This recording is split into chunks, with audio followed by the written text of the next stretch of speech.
তো মহারাজ, কার্তিক ব্রতের নিয়মটা কি আছে? কি খাবো কি খাবো না? সে তো অনেক বড় কথা। তবে আমাদের একটা কথা আছে কি, আমরা কার্তিক মাসে ভজন বৃদ্ধি করব, ভজনটা কমবে। ভোজন কম বাড়বে, ভোজন কমবে। হ্যাঁ, সেজন্য বিভিন্ন প্রকার বিধি পালন করেন ভক্তরা। এই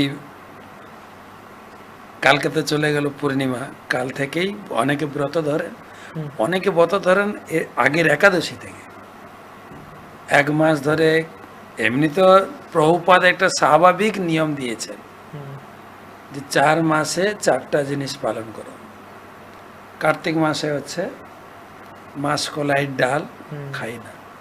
বা আমরা যখন বাড়িতেও ছিলাম, যখন মন্দিরে আসিনি বা মন্দিরের সঙ্গে যুক্ত হয়নি, আমাদের গ্রামের দিকে এই কার্তিক মাসটাকে খুব নিষ্ঠা সহকারে পালন করি, বলতে নিয়ম মাস, নিয়ম সেবার মাস।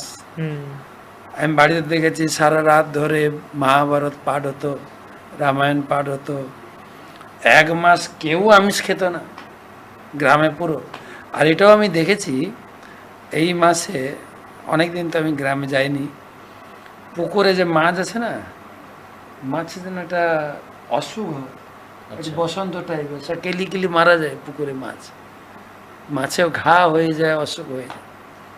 তো সেই জন্য এই মাসটা যারা একদম সারা জীবন বা সারা বছর আমিষ খান, এই মাসটা আমিষ খায় না। ছোট বড় যত আমিষ আছে আমিষ খাবেন না।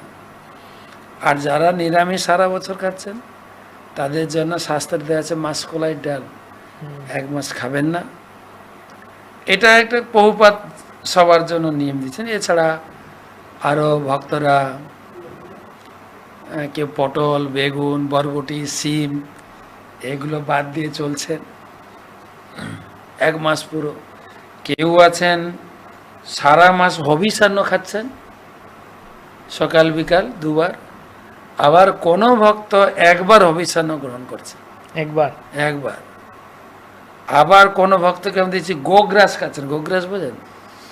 হাত দুটো পিছনে বেঁধে দিয়ে এই খাবার থালাতে থাকবে হবিষান্ন, একবার মুখে যতটা নেওয়া যায় ওটা গোগ্রাস, ব্যাস এইটুকুই গ্রহণ করেন। আর কিছু ভক্ত আছে ফলাহার, একবেলা ফল গ্রহণ, সূর্যাস্তের সময় বা সূর্যাস্তের পরে আহ্নিক করে গ্রহণ করে।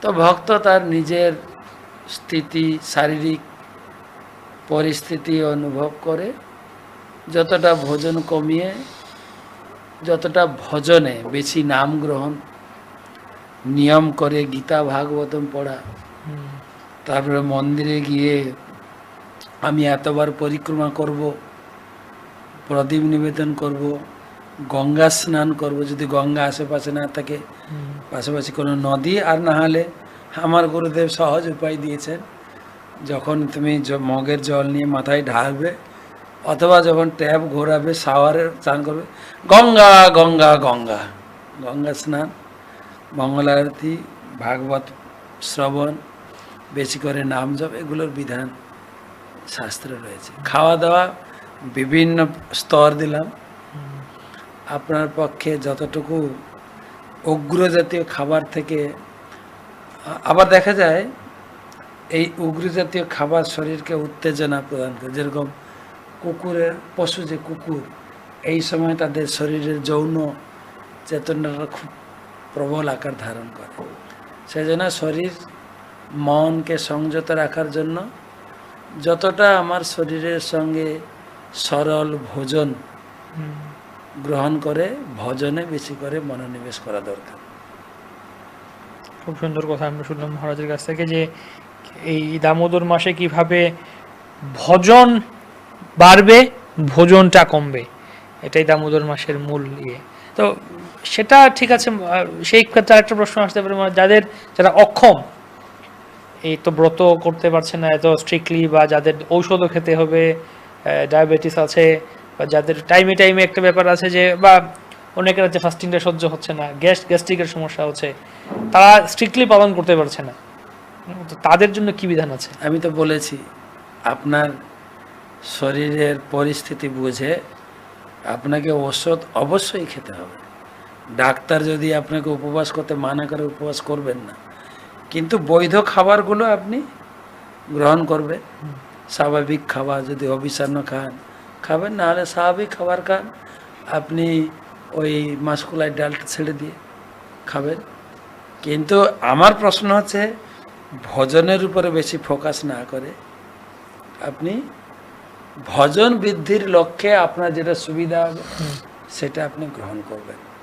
বেশি করে যেন নাম জপ করি, আর বেশি করে যেন গীতা ভাগবতম পড়ে যতটুকু সময় আমি কৃষ্ণ চেতনার ভিতরে, আর না হলে আমি হবিষান্ন করছি, ইনি হয়তো সব রকমের খাবার খাচ্ছেন, তুমি ব্রত করছো না, উল্টো পাল্টা খাচ্ছ, নো রুকে যাবে। তা আমি ব্রত করছি আর লোকের শুধু পরনিন্দা পরে, তুমি করছো না কেন, করছো না কেন, করছো না, সেটা করলে ব্রত হয় না। যার যেরকম পরিস্থিতি, শারীরিক সার্বিক ব্যালেন্স রেখে বেশি করে কৃষ্ণ সেবায় মনোনিবেশ। আরেকটা ব্যাপার আছে আমাদের এখানে, কিছু কিছু ভক্ত অনেক এরকম মনে করুন, আমি ব্রত করব, সংকল্প করলাম আমি খুব ভালো করে গোগ্রাস করবো বা এরকম, কিন্তু সংকল্প নিয়ে নিলাম অনেক, কিন্তু কয়েকদিন করার, এক সপ্তাহ করার পরে আর পারছি না করতে, তখন কি অপরাধ হবে? নিশ্চয়ই সংকল্প করলে করতে হবে, কোনো ভাবাবেগ আবেগ না। আপনি এবছর এক সপ্তাহ ব্রত নিন, পরের বছর 15 দিন, এই করে করে আপনি নিজের শরীরকে ম্যাচিং করুন। আর যদি সংকল্প করেন যে কোনো কাজে, এটা শক্তি আছে। কিন্তু শাস্ত্রে লেখা আছে, কলিযুগে যুগধর্ম নাম সংকীর্তন, কৃষ্ণ শক্তি বিনা নহে তার প্রবর্তন।